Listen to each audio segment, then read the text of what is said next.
नमस्कार साथियों। तो फिर से एक नई वीडियो में आपका स्वागत है और आज हम आपको कराने वाले हैं class 12 political science second book का चैप्टर फर्स्ट, जिसका नाम है राष्ट्र निर्माण की चुनौतियां। और आज हम आपको इस चैप्टर के सारे सब्जेक्टिव क्वेश्चन कराने वाले हैं, इंपॉर्टेंट सब्जेक्टिव क्वेश्चन कराने वाले हैं जो कि आपकी परीक्षाओं में पूछे जाते हैं और आपको कितने कितने और किस प्रकार आपको ये लिखने हैं। तो आइए बिना देरी के वीडियो को स्टार्ट करते हैं। तो इसमें हमारा जो सबसे पहला प्रश्न पूछा जाता है कि देश के विभाजन से प्रभावित दो राज्यों के नाम लिखिए। यानी कि जब देश का विभाजन हुआ था, यानी कि जब भारत का विभाजन हुआ, तो उस समय कौन कौन से दो राज्य थे जो कि प्रभावित ज्यादा हुए थे। तो भारत के विभाजन से पंजाब और बंगाल सबसे अधिक प्रभावित हुए थे, क्योंकि इन दोनों प्रांतों का धार्मिक आधार पर विभाजन हुआ, जिससे बड़े पैमाने पर पलायन, हिंसा और सामाजिक उथल पुथल हुई थी। तो पंजाब और बंगाल ही क्यों हुए थे? आप जानते हैं कि जो बंगाल है, यानी कि पश्चिम बंगाल जो है, वो इस टाइम पर बांग्लादेश से जुड़ा हुआ है। लेकिन उस समय जो बांग्लादेश था वो पहले पूर्वी पाकिस्तान के नाम से जाना जाता था।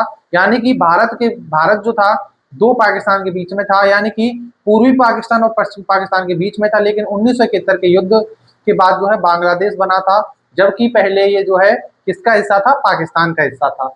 और पंजाब क्यों प्रभावित हुआ? क्योंकि पंजाब जो है पश्चिमी पाकिस्तान के पास पड़ता है। यदि आप भारत का मैप देखते हैं तो भारत के मैप में आपने देखा होगा कि जो पंजाब है वो पाकिस्तान से सटा हुआ है और जो बंगाल है, यानी कि पश्चिम बंगाल है, वो जो है बांग्लादेश से सटा हुआ है। तो पहले जो पाकिस्तान और जो बांग्लादेश है, ये दोनों एक ही हिस्सा हुआ करता था, यानी कि पाकिस्तान का। लेकिन तब उनको पूर्वी पाकिस्तान और पश्चिम पाकिस्तान के नाम से जाना जाता था।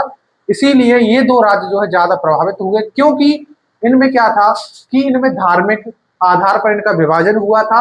ये आपको याद रखना है। और इसमें जब ये विभाजन हुआ, लोग इधर उधर गए, यानी कि जब भारत छोड़कर कुछ लोग जो है पाकिस्तान में गए और पाकिस्तान से आए कुछ लोग भारत में आए, तो क्या हुआ, उसके दौरान जो है काफी ज्यादा हिंसा हुई, बहुत ज्यादा लोग मारे भी गए थे। तो ये आपको याद रखना है। तो सबसे ज्यादा प्रभावित जो राज्य हुए थे वो कौन कौन से हुए थे? पश्चिम बंगाल और पंजाब। लेकिन आपको सिर्फ और सिर्फ बंगाल लिखना है, क्योंकि पहले इसको जो है बंगाल के नाम से ही जाना जाता था। फिर आता है मूल कर्तव्यों को भारतीय संविधान के किस संशोधन के द्वारा जोड़ा गया था? तो भारतीय संविधान में मूल कर्तव्यों को 42वें संविधान संशोधन अधिनियम 1976 के द्वारा जोड़ा गया, जो कि स्वर्ण सिंह समिति की सिफारिश पर इन्हें संविधान के भाग 4A के द्वारा अनुच्छेद 51A में शामिल किया गया था। यानी कि आपसे ये क्वेश्चन दो दो नंबर में पूछे जाते हैं कि भारतीय जो मूल कर्तव्य थे वो जो है भारतीय संविधान में कब जोड़े गए थे या किस संशोधन के द्वारा जोड़े गए थे। तो ये जो है संविधान संशोधन 42वां संविधान संशोधन था, जो कि 1976 में हुआ था। और इसको जो है मिनी कॉन्स्टिट्यूशन के नाम से भी जाना जाता है, ये आपको याद रखना है। और तभी जो है इसको इसमें जोड़ा गया था। किनको जोड़ा गया? मूल कर्तव्यों को जोड़ा गया था। और किस में जोड़ा गया? भाग 4A में और अनुच्छेद 51A में इनको जोड़ा गया था।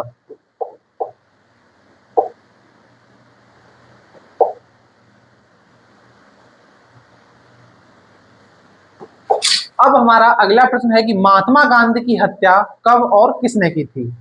तो महात्मा गांधी की हत्या नाथूराम गोडसे ने 30 जनवरी 1948 को की थी, जो कि दिल्ली के बिरला हाउस में की थी।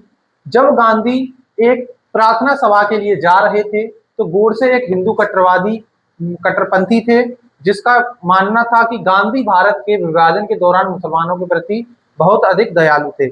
यानी कि जो महात्मा गांधी की मृत्यु हुई वो कैसे हुई थी? तो उनको जो है 30 जनवरी 1948 को नाथूराम गोडसे के द्वारा मारा गया था, क्योंकि उनका यह मानना था कि जब भारत का विभाजन हुआ तो गांधी जी जो थे वो जो है मुसलमानों का ज्यादा पक्ष लेते थे और उन्हीं के लिए ज्यादा दयालुता यानी कि अपनी काइंडनेस दिखाते थे। फिर आता है कि राष्ट्र निर्माण से आप क्या समझते हैं? वेरी इंपॉर्टेंट क्वेश्चन है। आपके ये जो तीनों क्वेश्चन अब तक आपने पढ़े हैं कि महात्मा गांधी की हत्या कब हुई और मूल कर्तव्यों को भारतीय संविधान के किस संशोधन द्वारा जोड़ा गया और कि देश के विभाजन के समय कौन से दो राज्य सबसे अधिक प्रभावित हुए। इंपॉर्टेंट क्वेश्चन है, सभी के सभी आपको याद करने हैं, अपनी कॉपी में नोट करने हैं, ये आपको याद रखना है। फिर आपका प्रश्न आता है कि राष्ट्र निर्माण से आप क्या समझते हैं? वेरी इंपॉर्टेंट क्वेश्चन है, ये आपसे 3 नंबर में पूछा जाता है।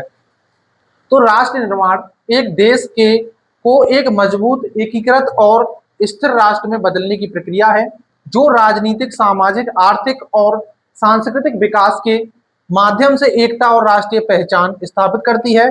इसमें विभिन्न समूह को एकजुट करना, संस्थाओं को विकसित करना और एक साझा उद्देश्य के लिए सामूहिक प्रयास करना शामिल है ताकि देश प्रगति कर सके। तो राष्ट्र निर्माण क्या होता है कि उसमें क्या किया जाता है कि राष्ट्र निर्माण के समय यानी कि देश को एक मजबूत एकीकृत बनाने के स्थिति बनाने के लिए क्या किया जाता है, देश का निर्माण किया जाता है जो कि सामाजिक, आर्थिक और सांस्कृतिक रूप से क्या हो, अच्छा बने।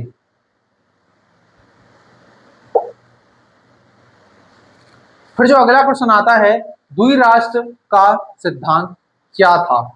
तो द्विराष्ट्र सिद्धांत के अनुसार भारत के हिंदू और मुसलमान दो अलग अलग राष्ट्र थे जिनके धर्म, संस्कृति, रीति रिवाज और सामाजिक आर्थिक जरूरतों में अंतर था, जिसके कारण वे एक ही अविभाजित देश में शांतिपूर्ण सह अस्तित्व नहीं रख सकते थे। इस सिद्धांत ने 1947 में भारत के विभाजन और पाकिस्तान के निर्माण का आधार बनाया था। तो द्विराष्ट्र सिद्धांत क्या होता है, आप जानते हैं कि भारत जो है दो कौमों का देश था, यानी कि जिसमें हिंदू और मुसलमान जो कि बहुसंख्यक लोग हुआ करते थे और इनकी जो सामाजिक और आर्थिक जो जरूरतें वो भी अलग अलग थी। धार्मिक चीजों में, इनकी रीति रिवाजों में, इनकी परंपराएं, इनके त्योहार भी अलग अलग हुआ करते थे। तो इनके कारण जो है भारत का विभाजन भी हुआ जो कि 1947 में हुआ था और जो कि पाकिस्तान के निर्माण का आधार बना। फिर आता है सिक्किम कब भारतीय संघ में शामिल हुआ, संक्षिप्त टिप्पणी लिखिए। यानी कि जो सिक्किम राज्य है जिसकी राजधानी है गंगटोक, तो ये जो है भारतीय संघ में कब शामिल हुआ, 1975 में हुआ था। तो आइए कैसे कैसे हुआ। तो सिक्किम पूर्वी हिमालय में स्थित भारत का एक छोटा सा राज्य है। तो वो कहां पर स्थित है, पूर्वी हिमालय में, पूर्वी हिमालय के पास स्थित है। आप जानते हैं कि जो हिमालय है वो जो है नेपाल में पड़ता है, तो ये सिक्किम भी जो है नेपाल से सटा हुआ राज्य है। तो ये एक छोटा सा राज्य है जो 1975 में भारतीय संघ में शामिल हुआ। कब शामिल हुआ, 1975 में शामिल हुआ था। यह अपनी जैव विविधता, कंचनजंगा पर्वत और समृद्ध सांस्कृतिक विरासत के लिए प्रसिद्ध है। राजधानी गंगटोक है और यह राज्य पर्यटन, कृषि और तेजी से बढ़ते आर्थिक विकास पर निर्भर है।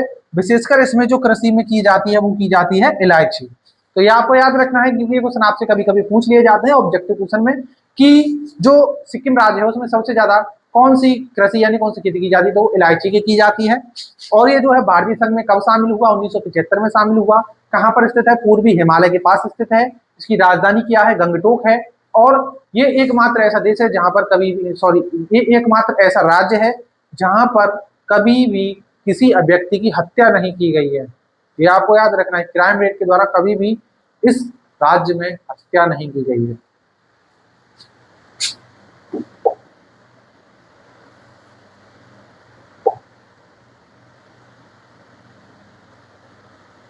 अब हमारा अगला क्वेश्चन आता है, कश्मीर समस्या पर संक्षिप्त टिप्पणी लिखिए। संक्षिप्त का मतलब होता है छोटा, ये आपको याद रखना है।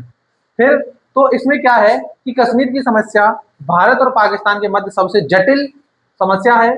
स्वतंत्रता के पश्चात दो नए राज्य यानी कि देश बने, तो देशी रियासतों को स्वतंत्रता प्रदान की गई। वह अपनी इच्छा अनुसार भारत या पाकिस्तान में विलय हो सकती हैं या स्वतंत्र रह सकती हैं। अधिकांश रियासतें भारत या पाकिस्तान में मिल गई थी, लेकिन जो कश्मीर थी, कश्मीर जो है वो दोनों से ही अलग रहना चाहता था, लेकिन पाकिस्तान जो है इसको अपना हिस्सा मानता था। तो पाकिस्तान ने जो है इस पर 1948 में लगभग इस पर क्या किया, आक्रमण कर दिया, जिसने थोड़ा सा हिस्सा इसका हड़प लिया था। लेकिन इसके जो राजा थे कश्मीर के, उन्होंने जो है भारत के प्रधानमंत्री उनसे यानी कि जो पंडित जवाहरलाल नेहरू से उनसे क्या मांगी, मदद मांगी। तो उन्होंने क्या किया कि अपनी सेना भेजकर उसको जो है छुड़ाया और उन्होंने जो है पहले ही उनसे जो हस्ताक्षर करवा लिए थे कि जो कश्मीर जो है क्या होगा, पाकिस्तान का भारत का हिस्सा होगा। तो ये आपको याद रखना है। फिर आता है भारत के विभाजन के क्या परिणाम हुए। तो भारत का जब विभाजन हुआ तो उसके परिणाम क्या हुए। तो भारत के विभाजन के सबसे प्रमुख परिणाम धार्मिक आधार पर दो देशों भारत और पाकिस्तान का निर्माण हुआ। बड़े पैमाने पर सांप्रदायिक हिंसा और दंगे, लाखों लोगों का विस्थापन और शरणार्थी संकट में आए और दोनों देशों के बीच लंबे समय तक चलने वाले राजनीतिक तनाव व संघर्ष भी रहे हैं। और आप जानते हैं कि ये जो है संघर्ष और तनाव अभी भी चल रहे हैं। तो आप जानते हैं कि भारत और पाकिस्तान में अभी भी काफी सारे ऐसे मुद्दे हैं जिनके ऊपर दोनों में विवाद चलता रहता है, जो कि काफी ज्यादा डेंजरस है। और अभी आप जानते हैं कि जब ऑपरेशन सिंदूर चलाया गया, जब भारत के जो पहलगाम में 27 पर्यटकों को मार दिया गया था। तो तभी जाके जो है ऑपरेशन सिंदूर चलाया गया।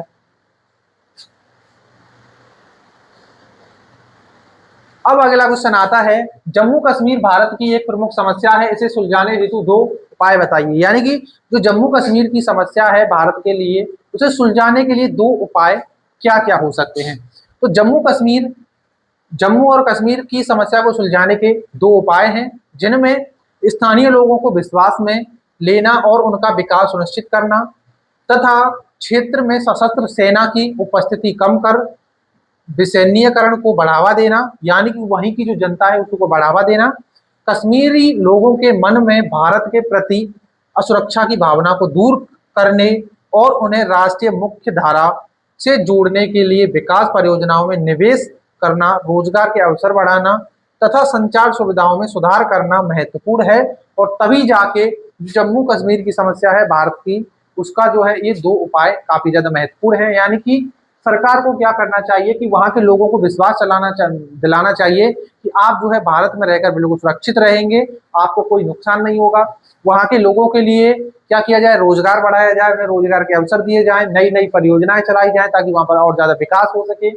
और वहां पर जो है काफी जो सशस्त्र जो सेना होती है उसकी उपस्थिति के संग वहां पर जो है क्या किया जाए, विसैन्यीकरण को बढ़ावा भी दिया जाए, यानी कि वहां की लोग हैं उनको भी जो है सेना में लिया जाए। अब जो अगला क्वेश्चन आता है, राज्यों के पुनर्गठन का मुख्य आधार क्या रहा, किन्हीं 2 का उल्लेख कीजिए। यानी कि जो राज्यों का जो पुनर्गठन हुआ था उसका आधार क्या था। तो राज्यों के पुनर्गठन का मुख्य आधार भाषाई और सांस्कृतिक पहचान रही है। हालांकि राष्ट्रीय एकता, प्रशासनिक व्यवहार्यता और आर्थिक विकास जैसे अन्य कारकों को भी ध्यान में रखा गया है। इस आधार पर भारत को राज्यों में पुनर्गठित करने की प्रक्रिया राज्य पुनर्गठन अधिनियम 1956 के तहत की गई, जिसने देश को 14 राज्यों और 6 केंद्र शासित प्रदेशों में बांटा था। यानी कि 1956 में राज्य पुनर्गठन अधिनियम एक कानून लागू हुआ, जिसमें भारत में जो है 14 राज्यों का और 6 केंद्र शासित प्रदेशों का क्या किया गया, गठन किया गया। और आप जानते हैं कि आपसे क्वेश्चन ऑब्जेक्टिव क्वेश्चन में पूछा जाता है कि सबसे पहले भारत में भाषा के आधार पर अलग होने वाला राज्य कौन सा था। तो वो था, यानी कि अलग या क्या जो कि भाषा के आधार पर बनाया गया जो राज्य कौन सा था, आंध्र प्रदेश। आंध्र प्रदेश था। आंध्र प्रदेश जो है भाषा के आधार पर सबसे पहले बनने वाला राज्य था जो कि बना था 1953 में। ये आप याद रखना है। लेकिन जो राज्य पुनर्गठन अधिनियम था वो कब बना था, 1956 में।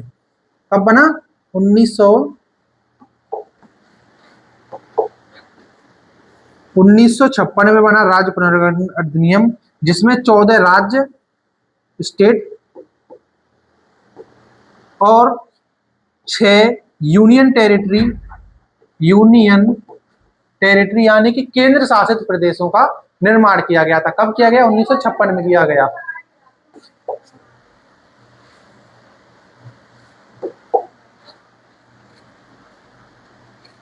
अब जो हमारा अगला प्रश्न आता है, भारत को धर्मनिरपेक्ष बनाने के लिए नेहरू ने किन किन तर्कों का प्रयोग किया था।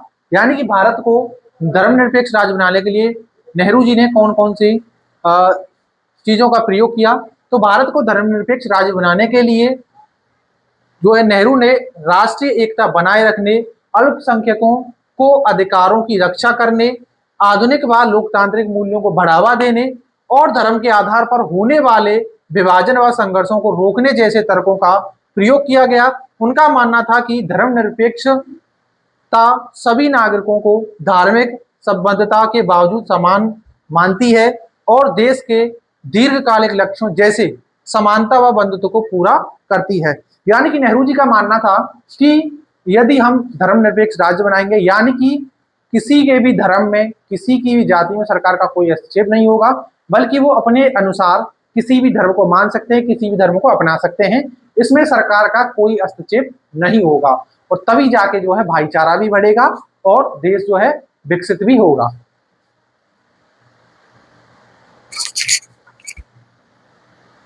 अब हमारा अगला जो प्रश्न है, स्वतंत्रता प्राप्ति के बाद भारत में लोकतंत्र स्थापित करने में किन किन चुनौतियों का सामना करना पड़ा था। तो वेरी इंपॉर्टेंट क्वेश्चन है। इसमें ज्यादा जो 3 चुनौतियों का सामना करना पड़ा। तो भारत की स्वतंत्रता में, यानी कि स्वतंत्रता के बाद भारत में लोकतंत्र स्थापित करने के लिए सामाजिक व आर्थिक असमानताएं, गरीबी, निरक्षरता, धार्मिक और जाति विभाजन, सांप्रदायिकता, क्षेत्रवाद और रियासतों का एकीकरण जैसी अनेक चुनौतियों का सामना करना पड़ा। इन चुनौतियों ने देश की सामाजिक आर्थिक संरचना को कमजोर किया और लोकतांत्रिक संस्थाओं के सुचारू कामकाज को भी प्रभावित किया था। तो इन सभी चुनौतियों का जो है क्या करना पड़ा, भारत को सामना करना पड़ा। कौन कौन सी चुनौतियां थी? तो सबसे पहले आता है सामाजिक और आर्थिक असमानताएं, यानी कि आप जानते हैं कि आपने जो 3 जो मैंने बताई थी वो थी भारत की एकता और अखंडता, संप्रभुता और बंधुत्वता, यानी कि इन 3 जो सबसे बड़ी चुनौतियां थी। सबसे पहली जो सबसे बड़ी चुनौती थी वो थी भारतीय एकता, यानी कि भारत की एकता और अखंडता की सबसे बड़ी चुनौती थी। फिर आता है धार्मिक और जातीय विभाजन, असमानताएं, यानी कि आप जानते हैं काफी ज्यादा असमानताएं थी, लोग जो है गरीबी और अमीरी में भी जी रहे थे। और देसी रियासतें जो थी, आप जानते हैं कि 565 देसी रियासतें थी, जिनमें छोटी देसी रियासतें थी 562 और 3 देसी रियासतें थी बड़ी, जो कि आप जानते हैं कि इन 3 देसी रियासतों को काफी कठिनाई के द्वारा जो है भारत में शामिल किया गया, जिनमें एक जम्मू कश्मीर आता है, हैदराबाद आता है। तो इनको जो है काफी कठिनाई के द्वारा भारत में शामिल किया गया था।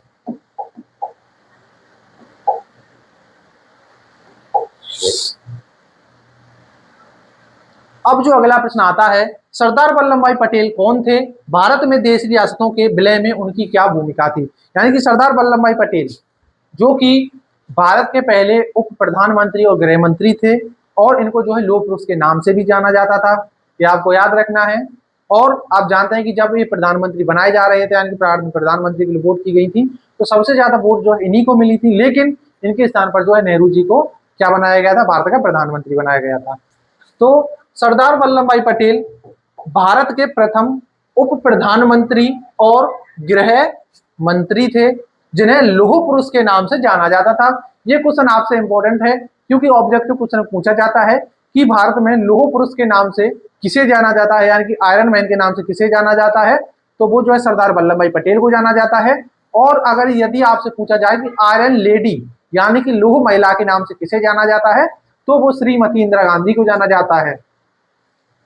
फिर आता है भारत के एकीकरण में उनकी प्रमुख भूमिका थी, यानी कि सरदार वल्लभ भाई पटेल की भारत के जो एकीकरण था उसमें काफी बड़ी भूमिका थी, जिसमें उन्होंने अपनी कूटनीति और दृढ़ता से लगभग 565 से अधिक देसी रियासतों को भारतीय संघ में सफलतापूर्वक विलय कराया। तो इसमें जो है आपकी 565 देसी रियासतें ही थी। इस प्रक्रिया में उन्होंने विलय के दस्तावेजों पर हस्ताक्षर करवाए और कुछ रियासतों के विलय के लिए बलपूर्वक, यानी कि बल प्रयोग जैसे कठोर कदम भी उठाए, जिससे आधुनिक भारत का एकीकरण और अखंड राष्ट्र के रूप में निर्माण संभव हुआ था। तो ये थी सरदार वल्लभ भाई पटेल की भारत के विलय में, यानी कि उन देशी रियासतों के विलय में भूमिका थी। यानी कि उन्होंने जो 562 देशी रियासतों को भारत में, वो जो कुछ रियासतें थी वो तो जो है वैसे ही मिल गई थी 562, लेकिन जो रियासतें थी कुछ, जैसे कि कश्मीर रहा, हैदराबाद रहा, तो ये जो है इसमें शामिल नहीं होना चाहती थी। लेकिन हैदराबाद को जो है, यानी कि जो रियासत थी हैदराबाद की, जिसके राजा थे निजाम, उनको जो है बलपूर्वक भारत में मिलाया गया। कश्मीर वाली जो रियासत थी उसको कैसे मिलाया गया? तो क्या हुआ था कि पाकिस्तान ने उस पर जो है हमला कर दिया, तो उन्होंने जो है भारत से मदद मांगी, तो और तभी जो है सरदार वल्लभ भाई पटेल और पंडित जवाहरलाल नेहरू ने उन पर हस्ताक्षर करवा लिए कि अब से जो है भारत का हिस्सा होगा, और उन्होंने हाँ कर दिया और इसको जो है भारत में मिला दिया था। लेकिन इसका जो झंडा था वो 2019 तक जो है नया उनका खुद का झंडा था, लेकिन बाद में जो है हटा दिया गया, और ये आपको याद रखना है। और तो इस चैप्टर के सारे इंपॉर्टेंट क्वेश्चन यही समाप्त होते हैं। उम्मीद है आपको इस चैप्टर अच्छे से समझ में आया होगा, और इस चैप्टर के इस क्वेश्चन से आपके बाहर कुछ भी नहीं पूछा जाएगा। यदि आपको वीडियो पसंद आई हो और तो प्लीज वीडियो को लाइक कर देना। आप इस चैनल पर नए हो तो चैनल को सब्सक्राइब कर लेना। मिलते हैं अगली वीडियो में, तब तक के लिए जय हिंद, वंदे मातरम। और हम जो है जैसे ही आपकी चैप्टर समाप्त हो जाएंगे, सारे के सारे, आप जानते हैं कि आपकी फर्स्ट बुक तो समाप्त हो चुकी है, उसके सारे के सारे चैप्टर समाप्त हो चुके हैं, और इसके भी जो जैसे ही आपके सारे चैप्टर समाप्त हो जाएंगे, तो फिर हम आपके लिए इस सब्जेक्ट के लगभग 20 मॉडल पेपर लेके आएंगे, जिसमें आपके सब्जेक्टिव क्वेश्चन, ऑब्जेक्टिव क्वेश्चन सब कुछ आएगा। और आपके जो 20 मॉडल पेपर आएंगे वो तो बिल्कुल सेम ऐसे ही आएंगे जिस प्रकार आपके पेपर में पूछे जाते हैं। फिर हम आपके लिए लगभग 3 से 4 घंटे की एक मैराथन क्लास कराएंगे, जिसमें आपके सारे के सारे डाउटफुल जो क्वेश्चन होंगे सब के सब खत्म हो जाएंगे। और उसके बाद जो है आपको इसकी जो बिल्कुल भी तैयारी करने की जरूरत नहीं पड़ेगी, फिर आपको बस रिवीजन ही करना है। तो मिलते हैं अगली वीडियो में, तब तक के लिए जय हिंद, वंदे मातरम।